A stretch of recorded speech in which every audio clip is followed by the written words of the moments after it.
Welcome to the Slop Farm. Enjoy the video. You start by gathering the audio and tools you need.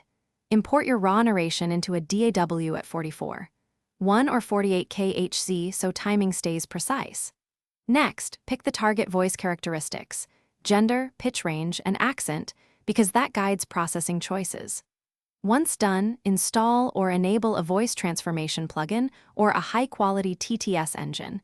This is critical for repeatable results. Make sure your system latency and sample rates match to avoid drift during later editing. You now execute the core transformation steps.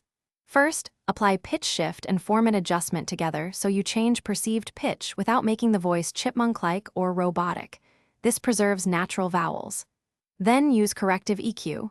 Reduce muddiness around 200-400 Hz, gently boost 3-6 kHz for intelligibility, and notch any resonances. Once that's set, add subtle harmonic saturation and room reverb to make the voice feel human and present. Finally, run a de-esser to tame sibilance. You finish by rendering and validating the result. Export a 24-bit WAV at 48 kHz and normalize to YouTube-friendly loudness around -14 LUFS. This avoids platform compression surprises.